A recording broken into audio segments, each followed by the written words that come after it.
Recording. Hello, everybody. Welcome to the We Win interview for the Women Walking in Newness group. We are on Facebook. You can follow us. You can join the group. You can find inspirational interviews with women across the globe. Tonight, we're with Sergeant First Class Latoya Jacques of the United States Army. This is a very casual interview, so everybody kick back, relax. Toya, relax. Where's your wine? You got your wine? Got my wine. You got your wine? Okay. All right. So what we gonna do? It's International Women's Day. It's also Women's History Month. Today, Toya is going to talk to us about her experiences as a young woman, not just a young woman, but a young Black woman in the U.S. Army. So how are you, Toya? How was your day? I am doing awesome, Kendra. My day was long per usual, but I can't complain. So I'm just excited about this conversation and having some girl talk.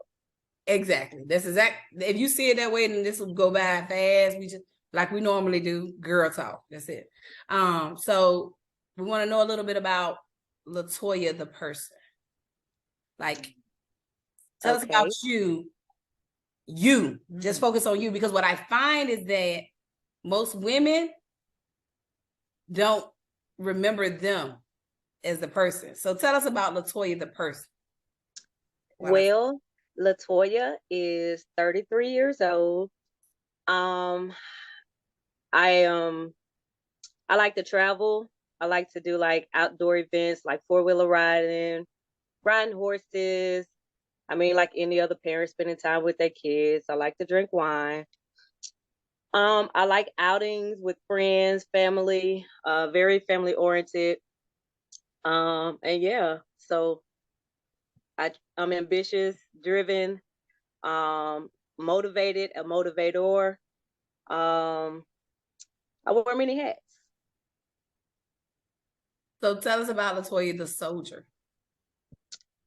How did you come to, like, so when did you decide I want to go in the Army? Like, what year, what age, why, and was that your first choice? So I joined the Army in 2009. I was just turning 19.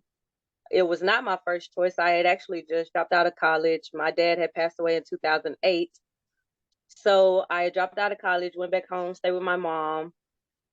And my brother, my oldest brother, was in the military at the time. So it just so happened that the recruiter had called my mom's house and was like, hey, we still have your test scores from when you were in high school. We would like to know if you'd like to join the military. So for me, it was like, the military never crossed my mind to join. So I talked to my mom about it. I talked to my older brother who was in the military at the time about it.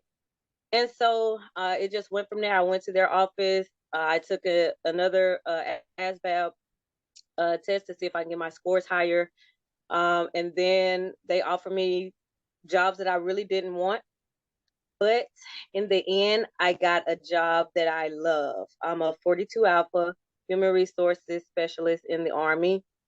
So, I mean, yeah, I enjoy what I do. It's tiring, it's nerve-wracking, but what job isn't? I'm glad you brought up your job, because there's, I'm civilian, right? So there's a term that the Army uses, MOS. What is an MOS? Tell me in civilian term. So your MOS is your military occupational specialty. So, and to be honest, the military offer just as many jobs, opportunities as the civilian world do. If you want to be a truck driver, if you want to be a cook, if you want to work in HR, if you want to be an engineer. So that's what we call the MOS. So it's pretty much what you do in the military. And what does that acronym stand for again? Military Occupational Specialist. Okay. So I heard you earlier saying you love family, you love time with family. How, correct me if I'm wrong, you're a dual military enlisted couple. Yes. You and your husband, correct? Yes. How does that work? So on the military aspect of it, once two service members, we're enrolled in MACP, which is the Married Army Couples Program. So two Army service members are married to each other.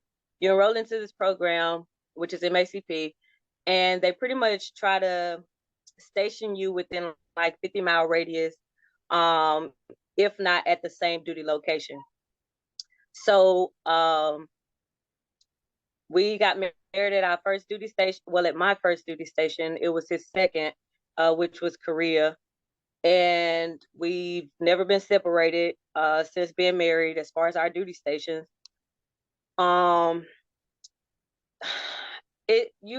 For me or for us, our support system is real strong. Mm-hmm. My husband's mother, my mother-in-law, she actually moved in with us when we were doing drill sergeant time. So she ultimately took care of our kids, which we have 3 of. So she took care of them while we were at work all day, most of the night, and then back at it early the next morning. Wow. So your support system have to be strong, in my opinion, in order to be like a dual military and like keep going, for both of you to keep going. I believe that. So like you mentioned duty stations. So where are some of the places that you all have been since you've been this? So you said it was your first duty station and his second that y'all you two met and got married. Mm-hmm. Oh, that's so sweet. You two met and got married at your first duty station and his second. So since y'all have been together, where have y'all been, assigned as far as duty stations? I'm sorry. So Korea was, like I say, that's where we met. And then after Korea, we went to Fort Stewart in Georgia. Okay. And then after Georgia, we went to Fort Hood, Killeen. And then after Fort Hood, we went to Fort Sill in Oklahoma. And then now we are currently at Fort Polk. Okay. And where's Fort Polk? In Louisiana. Louisiana. Okay. Have there been any deployments through the tenure that you two have had?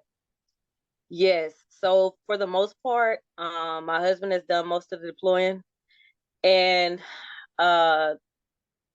in my opinion, it's because for the first like 4 or 5 years I was pregnant, because like no lie, my first duty station, I ended up getting pregnant. So we PCS to Fort Stewart, had her in August of 2011. Then by December, no, not December, I was leaving postpartum PT, which is like postpartum is after you have your baby, you have to go do certain PT to kind of get you back in shape and stuff like that. So I was leaving that PT program, going back to my unit, and I found out I was pregnant again. So September 2012, I was having another baby. Back in the postpartum program. And then in June 2015, I was having another baby. So we pretty much knocked him out, got him out the way. And like I say, he did most of the deploying. I've been to Kuwait with my unit at Fort Hood. So I was only there for about 4 months. But my husband, on the other hand, has been Iraq, Afghanistan. So it works. Yeah. Right. So. Right. How many kids do you guys have together? We got 3 little knuckleheads. I mean, 3 little angels. 3 what? 3 what? Oh, 3 little angels. Angels. You have 3 little angels. All girls, correct? All girls. I'll keep you in prayer. Please. And morning, noon, and night. So you mentioned the support system and your mother-in-law and the fact that your husband took on most of the deployments because you were doing what women do, nurturing a family, because you were pregnant for most of the time that you've been married and enlisted.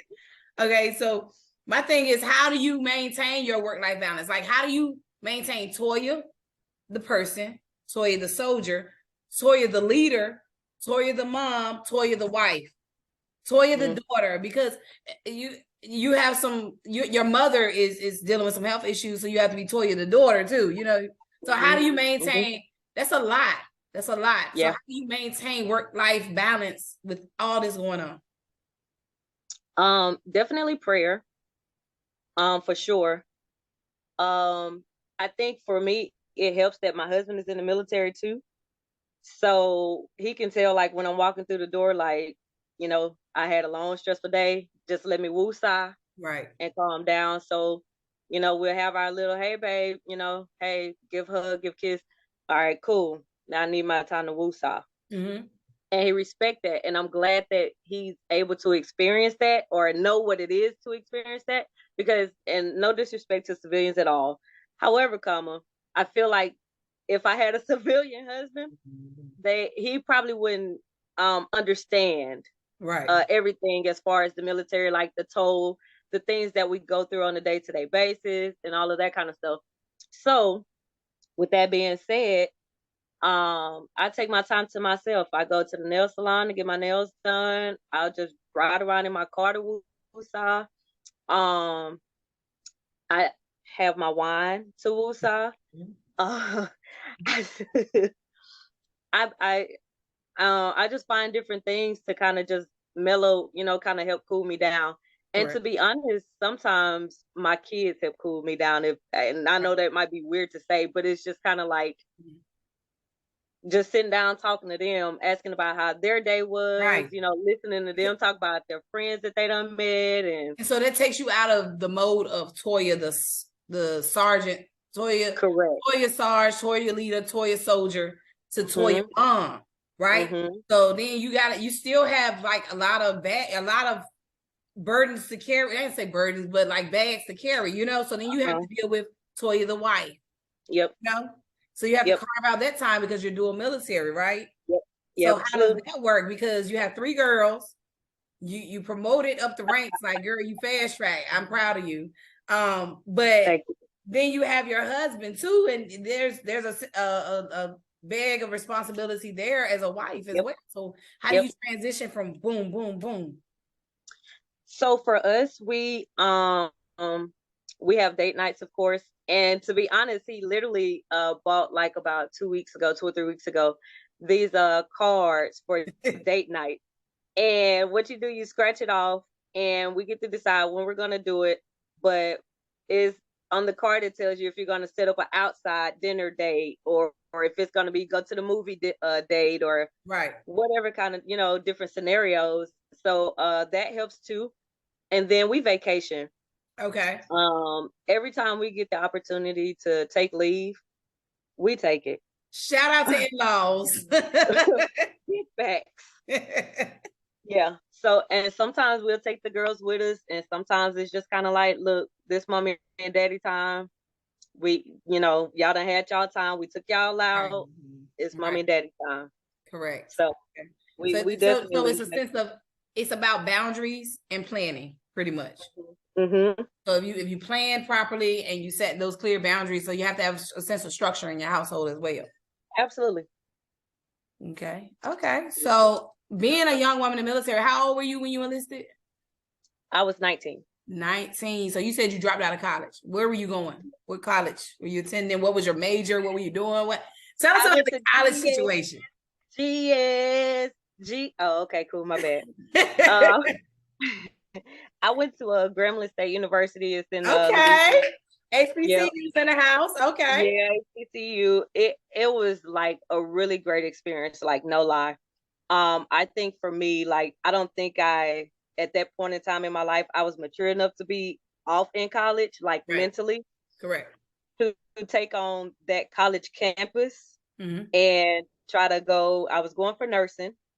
So I don't think, well, I know that at that time, and then I was in band. So going to band rehearsals and weekend trips to the band game or the football games and stuff, it was a lot. Right. So I wasn't mentally prepared for that challenge at that time. And so I'm actually grateful that I can recognize that because, you know, being in the military, you talk to a lot of different kids and a lot of people that are getting out the military and like, hey, I'm gonna just go back to school. I'm gonna go back to school. I always ask them, like, are you mentally ready for that? Because a lot of people join the military because they don't want to go to school. Right. So, yeah, it was fun. And I'm glad you brought up. I'm sorry. No, you're good. Finish your thought. Oh, okay. That's your thought. Okay. Let me sip my wine. Okay. So I'm glad you brought up, you talked to a lot of kids coming in. You went to drill sergeant school. You recently got promoted. Congratulations on that. So you're going to go from Sergeant First Class Latoya Jacques to what? Warrant Officer 1 Jacques. Warrant Officer 1 Latoya Jacques. And how many years have you been enlisted? 13 years. So that's a pretty big deal. Like most people spend 20 years trying to get there. So I'm like, that's a great girl. I'm so proud of you, actually. Like, I'm so proud of you. Thank you. I'm attached to you, so I'm so proud of us. So I'm about to say, okay, sis. I'm so proud of us because when one moves, everybody, it's motivation for everybody. Facts. But you say that you speak to a lot of kids, and you specifically said kids because you have your drill sergeant experience. So we're focusing on young women because we are a women empowerment group. So we're focusing on young women. So you have young women now who are undecided about life. All right. They might say, oh, I want to do cosmetology, but they don't have health insurance. They don't have constant income. They don't have the clientele. They don't have a support system. They don't have any of that. But their dream is, I want to do this. What would you say to them about, like, if they're undecided about their future? Like, I don't want to do college. I want to do this, but I don't have the resources or the support system to do this right now. What would you say to them? Would you recommend Army life? To be honest, I would. Because a lot of people, when they think Army or military, the first thing that comes to their mind is war. Correct. Right? Cool. So, and what I tell people, and I don't know, this is just my outlook on it. People are going to Walmart and getting killed. So your reasoning for not joining the military is because you don't want to go overseas or something and die.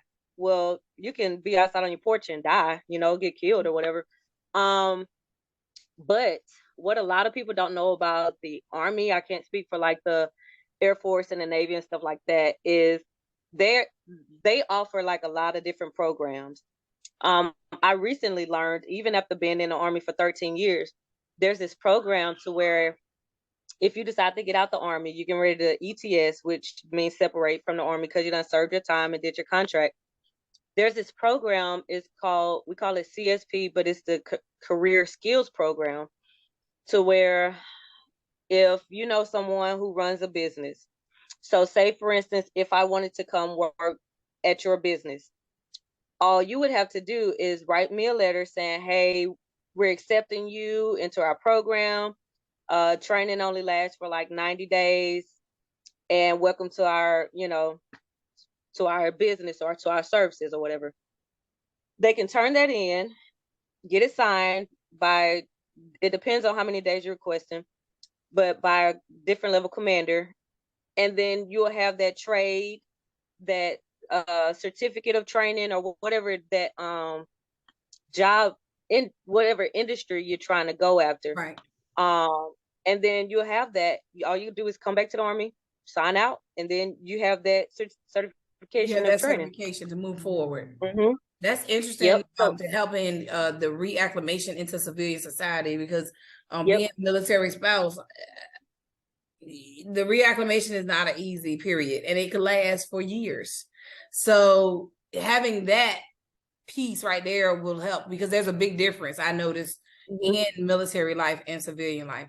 It's just that, like you said, a lot of people, when they hear Army, they watch the movies, they've heard the war stories and so on and so forth. So the first thing in their mind is, I'm going to war. But you just sat here and said, hey, just get pregnant and you don't got a diploma. Period. Girl. Okay, so moving forward, because we're running out of time, I want you to talk briefly about some difficulties you faced as a young woman in the military, because you're 33. You're 33. So you've been a young woman in the military. So I want you to just discuss, could you discuss briefly some difficulties that you face as a young woman in the military, especially as you're rising through the ranks so swiftly? One of the biggest things or challenges that I've faced is like being accepted as a mother, because all women aren't mothers, and I get that, but when I had my first daughter, and it's so crazy because it was from another female, but she, at that time I was like a specialist and she was assigned first class, and she gave me issues because my husband was deployed and my daughter was sick. So that's one of the biggest things. And it wasn't just that one person. I've experienced it a time or two. I mean, obviously, because I have multiple children. And so when my husband is gone, I'm the primary care provider. So that was the biggest challenge that I faced. I got another one. Well, it kind of ties into it. Go ahead. Females not supporting females. I don't want to see you get promoted, so I'm not going to help you. I don't want to see you make it, so I'm not going to help you. And to be honest, and if I can say, even with talking to soldiers now and knowing how I was as a soldier, the first thing that comes to your mind when you see a female arriving to your unit is, I wonder if she is the B word. Right. And it's kind of like, is this what we really think of each other? It is interesting because that was the whole premise behind the formation of this group and this organization, the Women Walking in Newness, because we don't see each other in a sunny side, in a sunny side picture. We see each other. I was talking about this earlier with someone, how everything that women have been taught has been designed to make them competitive. There is nothing that a woman has been taught to make her feel like she doesn't have to compete with another woman. You have to be the prettiest. You have to be the most successful. You have to be the most educated. You have to be the best in every category, or you won't get chosen. You you won't get chosen. So that's the premise behind this group, because it is the goal and the hope of this group that we'll see each other as, hey, that's my sister, that's my equal. Like, hey, she's battling something like I'm battling something. She's achieving something like I'm achieving something. She's winning like I'm winning, because the acronym is we win. So Women Walking in Newness, because at the end of the day, there is nothing that you're going to go through that you can't teach to somebody else who's going through it. But we have to know, we have to have those resources, we have to have those relationships, we have to have those connections. And it's hard for women to develop connections because of that stigma that is going to be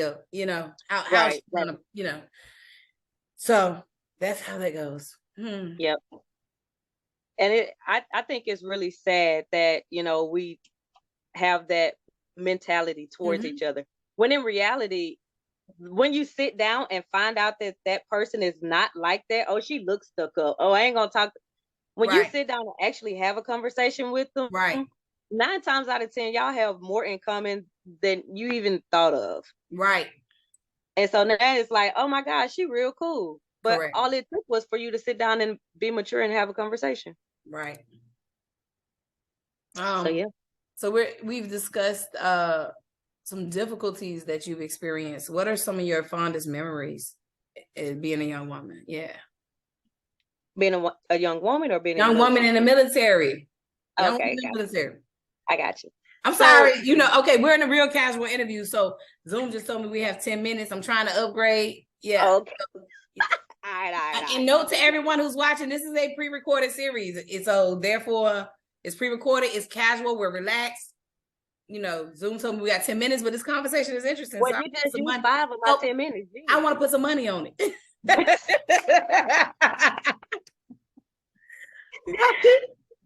No, but seriously, my fondest moments in the military has been a drill sergeant. Because you get to shape and mold civilians into being soldiers. So some of them still reach out to me today. Hey, drill sergeant, or even some have been stationed here at Fort Polk. Were you stationed? Were you a drill sergeant? I think I remember you. You were my drill sergeant, but I remember seeing. So the influence, the impact that you leave on them it's never forgotten. So I think that's the biggest success of my career. And even with crossing over to an officer, I think drill sergeant will take the cake of all of it. Yeah. Okay. So what is some guidance that you would give to young women who are currently enlisting or thinking about enlisting? Child, let me tell you. I can't do this. Child, baby. No, seriously. It's really, now I'm not gonna make it like it's all peaches and cream, because ain't nothing in this world just peaches and cream. Right. But there is a family that you can grow Mm-hmm. or gravitate to, a sisterhood Mm-hmm. within the military. And Mm-hmm. to be honest, the Army is doing a lot better because at a lot of units, we're doing more female mentorship trainings and stuff like that to empower other females, Right. because we do go through a lot and we wear a lot of different hats. Correct. So for us to be able to sit down and talk to each other and understand, like, hey, she's been through this. Let me ask her how did she get through it. So I think if you're thinking about joining the military, the Army more specific, do it. Mm. Do it. Even if you only stay for 2 years. If you I was stay about for to 2 say, years, what's a standard entry contract? Because a lot of people think, oh, once I join, I'm in for 20. What is a standard entry contract? You know what I'm saying? Like most people are like, I'm not signing up for 20. What is a standard? Because you're in human resources, so you have the facts on this. So usually, well, that's a different job. That's retention. Only process. I'm learning. Look, but usually when you come in, so if you enlist, so your contract say like 3 years, and you decide, hey, I'm gonna do my 3 years and get out. You're out. However, there's this little fine print on there that say basically you belong to the Army for a total of 8 years. So even though you're out, if we get to a point where we have to like kind of draft people and call you back, yes. If you're within that 8-year time frame, then they can do that and call you back. But typically, I've seen people enlisted. Huh? You tell the secrets, you better stop. Hey, I'm just saying.